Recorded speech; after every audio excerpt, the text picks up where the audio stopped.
Welcome back, ladies and gentlemen. You're still watching this morning's edition of The Breakfast Show. And in this segment, we're going to discuss with you how President Abdel Fattah al-Sisi issued directives to name a traffic access in Tushka after late Prime Minister Kamal Ganzouri.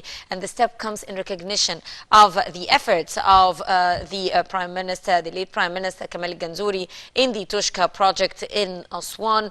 Al-Ganzouri and his team had conducted a study which proved that the project will be of great importance to the Egyptian state. And the president said that while opening the largest agricultural reclamation project in the Middle East and one of the joint national projects that the president succeeded in reviving after a stalemate. Now, in order to discuss this very important project, we're very much honored to have with us over the phone Dr. Mohamed Farouk, Associate Professor of Animal Husbandry at the Faculty of Agriculture, Al-Azhar University. Good morning to you, Doctor. Yes, hello, good morning, Hala. How are you? And good morning for everybody listening to and watching. Thank you very much, Dr. Farouk. Now, to start with, would you tell us about the importance of the Tushka project? It is one of the most important and biggest national projects that President Abdel Fattah al-Sisi succeeded in reviving after so many years of stalemates. Yes. Now, as you know, yesterday it was amazing vision yesterday when we saw our respected leader, Mr. President Abdel Fattah al-Sisi, inaugurate a number of giant land reclamation projects in Upper Egypt, Tushka. Yes, which are part of the major project dubbed Tushka El Khair.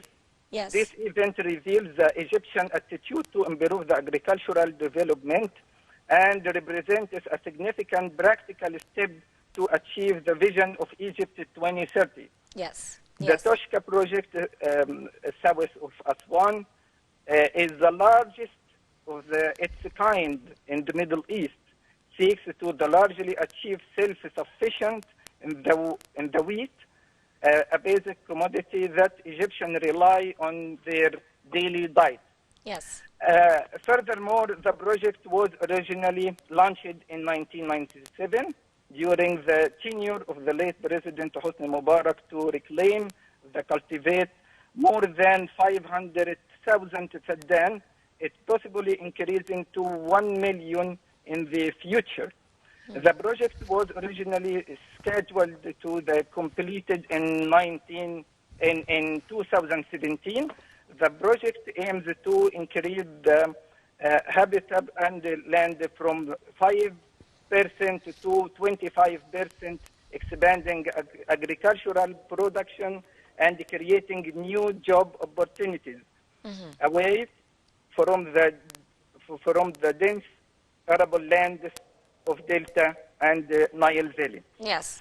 Dr. Farouk, since you are Associate Professor at the Faculty of Agriculture at Al-Azhar University, would you tell us what type of crops could be cultivated in this land and how could this achieve self-sufficiency for Egypt? Yes, mainly Tushka project seeks to largely achieve self-sufficient, which we are working on. For example, Al-Azhar University have held last week the third international conference for the climate change, and I would like to take this opportunity to thank Mr. President Abdel Fattah al-Sisi because he gave us the patronage of this conference and his excellency. Also, at the Al-Azhar University now, have opened different branches in different cities, and we willing to. We have also different experience in reclamation. Some of different arid lands such as El Moghra and Tushka and the Sinai. Yes.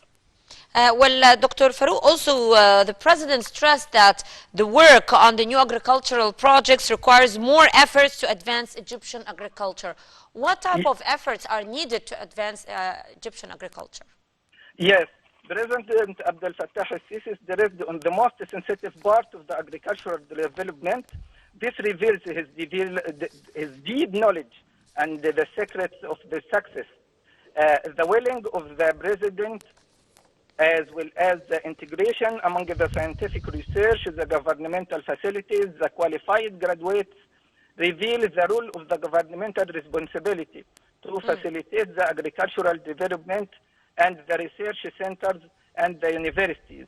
Also, the great role of the armed forces by the employing the capability of the successful for this project.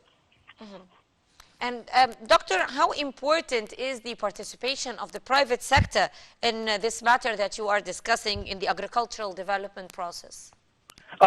Yes, Toshka mainly includes 3 lakes that extend for about 1,000 kilometers square and contains about 56 billion meter cubic of the fresh water, you know. And also we import many foods and feedstuffs for both humans and animals requirements. This costs of the Egyptian people millions and millions of the US dollar. Also, this project is very important to decrease the feeding costs and gain the basic and the strategic agricultural goods, such as wheat. Also, the residual parts of the wheat, I mean wheat high, and the palm trees are used for feeding the animals. Furthermore, these virgin agricultural fields are mostly free and far from the previously suspected or infected areas. This could lower the incidence of the infectious disease in such lands and consequently decrease the costs of the veterinary husbandry. All these factors